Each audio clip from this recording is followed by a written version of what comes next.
Welcome to Mind in a Bind. Take a breather, turn around certain ideas, and brighten up your mundane life with a fresh outlook. Listen on and tune in to the Takeaways from Life by Anita SJ.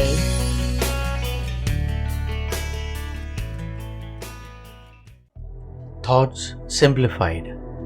The body is the servant of the mind. It obeys the operations of the mind, whether they be deliberately chosen or automatically expressed. James Allen. A simple thought, I am hungry, unknowingly triggers the digestive function.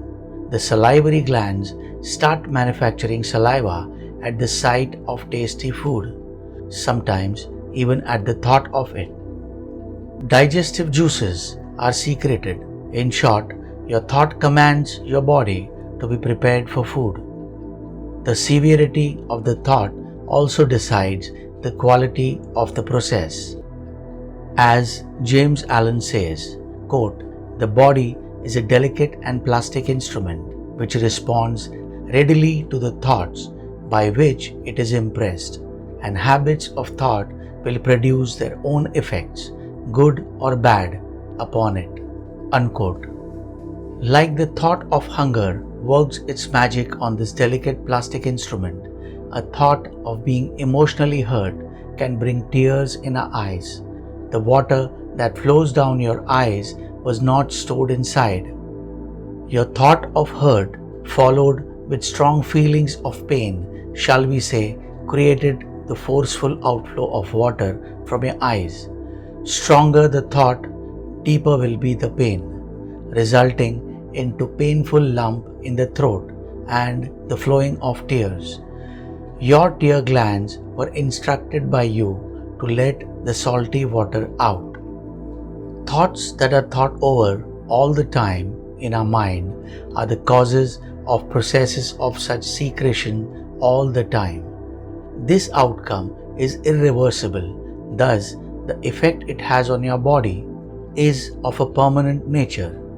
All that is secreted internally is absorbed in the blood.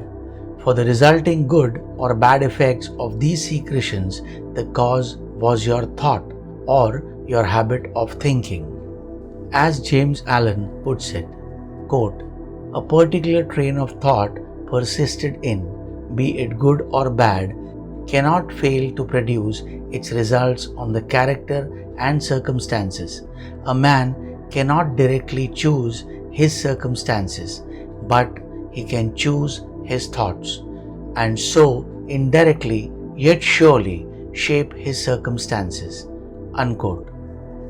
Some researchers and yogis believe that we think almost 60,000 thoughts in a day, out of which 80% are negative, and our mind is genetically biased to the negative thoughts. Breathing can be called a semi-voluntary process, as you can interfere in your breaths if you prefer to do so. You can take a long breath if you wish to do so, or heave a long sigh of relief of your own will, to mean you intended to breathe and only then took a breath. Though seemingly automatic, you only have to think of interfering and you are able to. That means you are controlling your breathing with your own thoughts.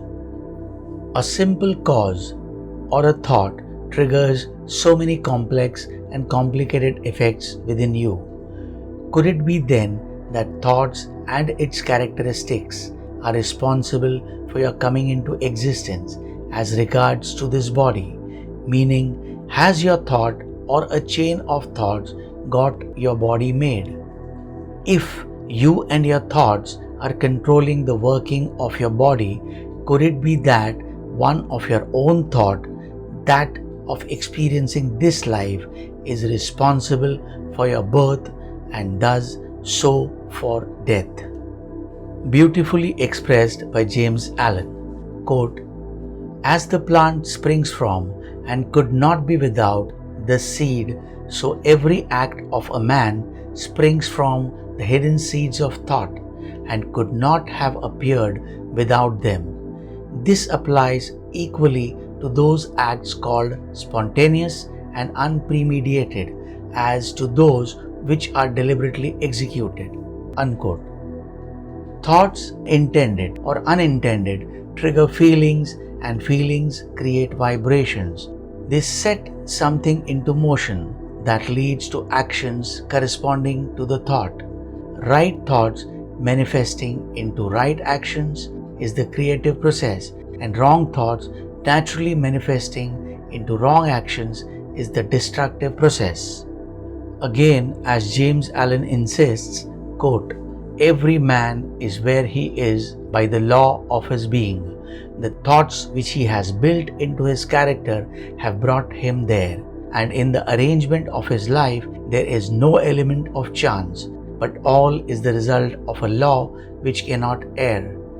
This is just as true of those who feel out of harmony with their surroundings as of those who are contented with them."